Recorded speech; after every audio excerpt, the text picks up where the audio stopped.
అందరికీ నమస్కారం. స్కిజోఫ్రెనియా అంటే ఒక మానసిక రుగ్మత.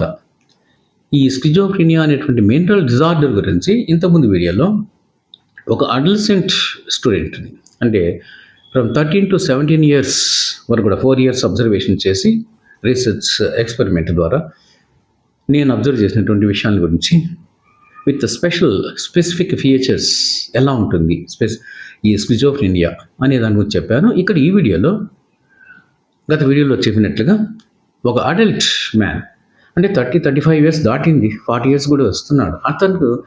అతనికి నాకు మోర్ దెన్ 15 ఇయర్స్ పరిచయం ఉంది. ఎందుకంటే అతను కొలీగ్ మాకు ఒకప్పుడు. ఈ work as lecturer and also principal. అతను గవర్నమెంట్ పబ్లిక్ సర్వీస్ కమిషన్లో సెలెక్ట్ అయ్యి గవర్నమెంట్ కాలేజ్లో ప్రిన్సిపల్గా ఫస్ట్ లెక్చరర్గా పనిచేసి 15-20 ఏళ్ళు, ఆ తర్వాత ప్రిన్సిపల్గా కూడా పనిచేశాడు. మోర్ దెన్ 20 ఇయర్స్ ఈ వర్క్డ్. చాలా hard worker, very sincere, very dedicated man. 15 ఏళ్ళుగా అబ్జర్వ్ చేస్తున్నా అతన్ని ఒక మెంటాలిటీ. మొదట బాగానే ఉన్నాడు, కానీ ఎర్లీ ఏజ్ నుంచి కూడా ఈ ఓవర్ థర్స్ట్ ఫర్ నాలెడ్జ్, ఆ తర్వాత సిన్సియారిటీ, విపరీతమైన సిన్సియారిటీ, హార్డ్ వర్కింగ్, వీటి వల్ల కొన్ని సమస్యలు తెచ్చుకున్నాడు అతను.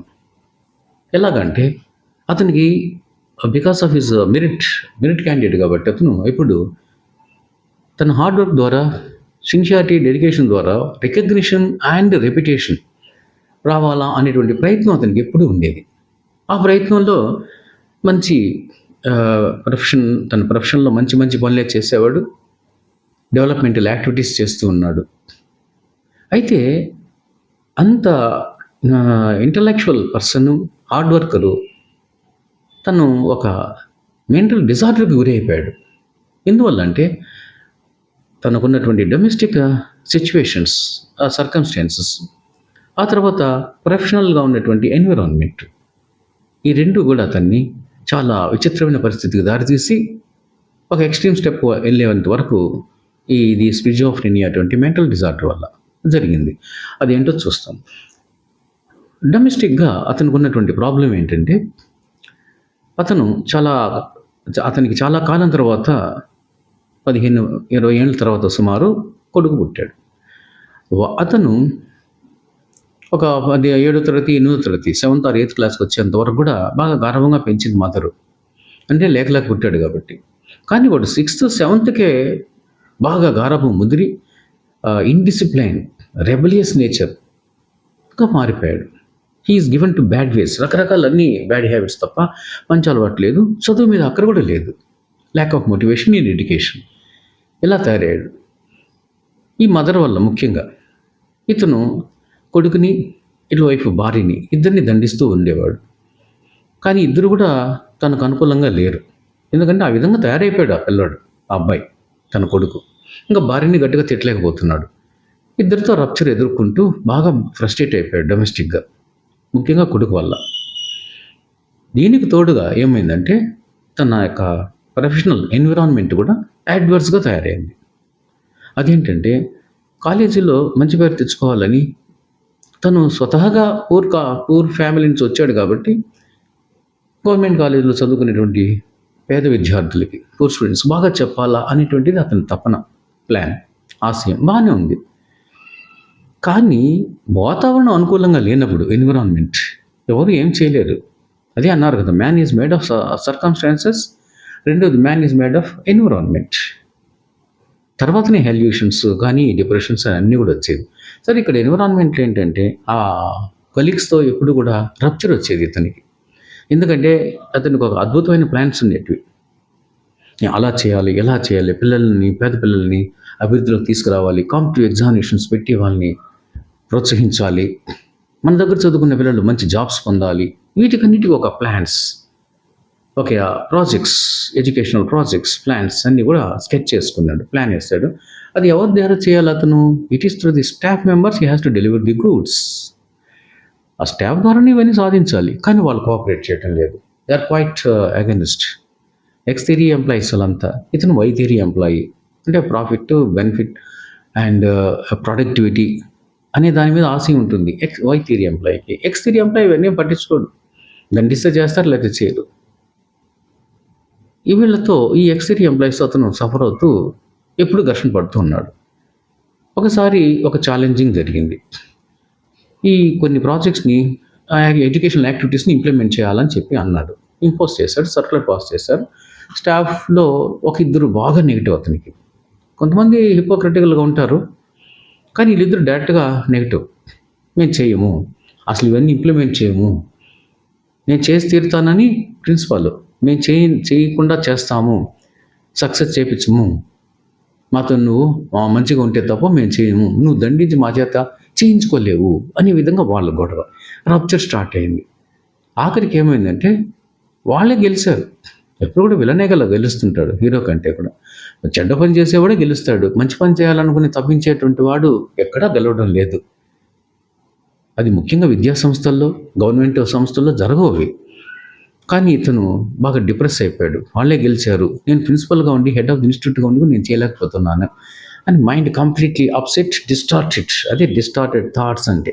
అంటే ఎన్విరాన్మెంటో, లేదు సిచ్యువేషనో, లేదు లైఫ్లో జరిగేటువంటి పరిస్థితుల్లో, ప్రావిడెన్సో మనిషిని ఒక డిస్టార్టెడ్ థింకింగ్లోకి తోసుకొని వెళ్ళిపోతుంది. సో ఆయన ప్లాన్స్ ఎప్పుడైతే అప్సెట్ అయినానో డిస్టార్టెడ్ థింకింగ్లోకి వెళ్ళిపోయాడు, థాట్స్లోకి వెళ్ళిపోయాడు. అది తన మైండ్ మీద విపరీతంగా ప్రభావం చేసింది. సరే, అలాంటి వాడు ఏం చేయాలి? చదువుకున్న వాడే కదా, 10 మందితో లేదా నలుగురితో లేదా ఒక ఇద్దరు ఫ్రెండ్స్తో తిరుగుతూ తన భావాల్ని, తన బాధని ఎక్స్ప్రెస్ చేస్తూ ఉంటే వాళ్ళు కనీసం సజెషన్సో, ఒక రిలీఫో, ఒక అడ్వైజో, ఏదో గైడెన్స్ అనేది ఇచ్చేవాళ్ళు. ఇతను ఎప్పుడైతే డిప్రెస్ అయిపోయాడో, డిస్టార్టెడ్ థింకింగ్లోకి వెళ్ళిపోయాడో, ఎవరితో మాట్లాడకుండా ఐసోలేటెడ్గా ఉండిపోయేవాడు. పక్కన ఉన్నటువంటి వాళ్ళ హౌస్ పక్కన ఉండేటువంటి కొలీగ్స్ని కానీ, ఇంకో స్నేహితులను కానీ కూడా వాకింగ్ కూడా తీసుకెళ్ళాడు. తను ఒకడే వాకింగ్కి వెళ్ళేవాడు. అంత ఐసోలేటెడ్ ఫీలింగ్తో డిప్రెస్డ్ మూడ్లో ఉంటూ ఉండగా దీనికి తోడు అతనికి ఇంకోటి జరిగింది. ఎప్పుడైతే ఈ మైండ్ బాగా అప్సెట్ అయిపోయిందో ఫిజికల్గా కూడా ప్రాబ్లం వస్తుంది. ఫిజికల్ ఎలిమెంట్స్ కూడా కొన్ని డెవలప్ అయినాయి. ఈ రెండింటి కలిపి సైకియాట్రిస్ట్ దగ్గరికి వెళ్ళి సమ్ ప్రిస్క్రిప్షన్ తీసుకున్నాడు. అతను ఒక 3,000 రూపాయలు డ్రా చేశాడు ఒకేసారి మెడిసిన్స్. ఇది నేను చెప్పింది ఒక 8 years బ్యాక్. అప్పుడు 3,000 అంటే ఎంత? ఓవర్ మెడికేషన్ ఇచ్చాడు. ఆ మందులు ఒక పక్క వాడుతున్నాడు. ఆ మందులు ఎక్కువగా వాడినప్పుడు ఏమవుతుందంటే మనుషుల్లో అది కోపము, ఉద్రేకము, ఆవేశము, ఎమోషన్స్ ఉన్నటువంటి వ్యక్తికి ఏమవుతుందంటే ఈ మందులు ఎక్కువగా వాడినప్పుడు ఇంకొంచెం బర్స్ట్ అవుతారు, హైలీ ఎమోషనల్ అయిపోతారు. అంటే కంప్లీట్గా ప్రియాక్యుపైడ్ మనసంతా కూడా, మస్తిష్కము హెల్ ఆఫ్ థింకింగ్, ఏదో ఒక డిసప్పాయింట్మెంటు, కోపము, ఆవేశము, ఏమీ చేయలేని పరిస్థితి, nervous, hell of thinking and heavy prescription అన్నీ కలిసి అతని యొక్క మైండ్ని, శరీరాన్ని ఫీబుల్, దౌర్బల్యంగా మార్చేసి వన్ బ్యాడ్ డే ఏం చేశాడంటే అతను నేరుగా విజయవాడ వెళ్ళిపోయాడు. కృష్ణా రివర్ పైన బ్రిడ్జ్ పైకి వెళ్ళాడు. అంటే అతని పర్సెప్షన్ ఆఫ్ లైఫ్ ఏమైంది?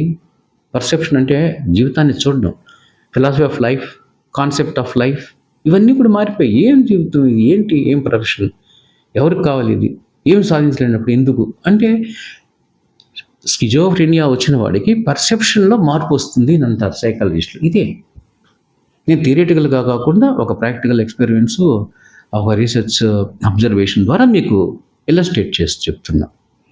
అంటే పర్సెప్షన్ మారిపోయింది, concept of life, philosophy of life మారిపోయింది, అతనికి నెగిటివ్గా మారిపోయింది.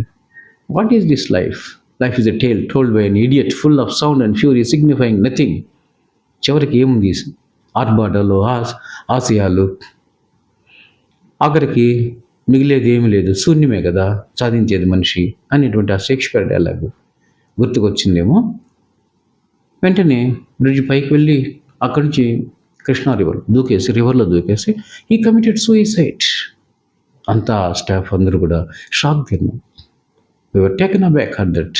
సో స్కిజోఫ్రెనియా అనేది ఎంత డేంజరస్ అంటే, not dangerous to others. Narcissist అనేవాడు డేంజర్ టు అదర్స్. దీనికి తేడా ఒకటి. నార్సిసిస్ట్ అనేవాడు ఇతరులని పూర్తిగా గాయపరిచేస్తాడు, ఇతరులని యొక్క చావుకు కూడా కారణం అయిపోతాడు. ఇక్కడ స్కిజోఫ్రెనియా ఉండేటువంటి వాడు ఇతరులను గాయపరచడు, ఇతరులని హాని చేయడు. కానీ తనకు తాను హాని అయిపోతాడు. ఎందుకంటే అలూఫ్గా ఉంటాడు, లోపల ఇన్నర్ థాట్స్, ఇన్నర్ ఎమోషన్స్ వల్ల. So it is very critical situation. ఆ మెంటల్ డిజార్డర్ అనేది ఒక మెంటల్ మెచ్యూరిటీ వచ్చినాక తప్పనిసరిగా పోతుంది. సైకాలజిస్టులు అందరూ చెప్పేది అది. కానీ ఒకే ఒక కండిషన్ ఏంటంటే he must have a very good company. మంచి కంపెనీ ఉండాలి. మంచి కంపెనీ ఉన్నప్పుడు సిగ్మండ్ ఫ్రాయిడ్ చెప్పినప్పుడు ఒక టాక్ థెరపీ అనేది అంటారు. స్నేహితులతో తన ఎమోషన్స్ని, భావాల్ని, బాధల్ని, కష్టాలు చెప్పుకుంటున్నప్పుడు వాళ్ళు కూడా ఇతన్ని ఎలా ఓదార్చాలి, ఇతన్ని ఎలా ప్యాసిఫై చేయాలి అని మాట్లాడుతున్నప్పుడు ఆ టాక్ థెరపీ అంటారు, ఫ్రాయిడ్ చెప్పింది. ఆ టాక్ థెరపీ ద్వారా చాలా వరకు రికవర్ అయ్యే అవకాశం ఉంది. This is about schizophrenia in brief మిత్రులారా. కాబట్టి ఇఫ్ యు ఆర్ ఇంప్రెస్డ్, మీకు బాగా అర్థమై ఇది ఉపయోగకరంగా అనిపించినట్లయితే తప్పనిసరిగా సబ్స్క్రైబ్ చేసి నన్ను ఎంకరేజ్ చేస్తారని కోరుకుంటున్నాను. Thank you very much.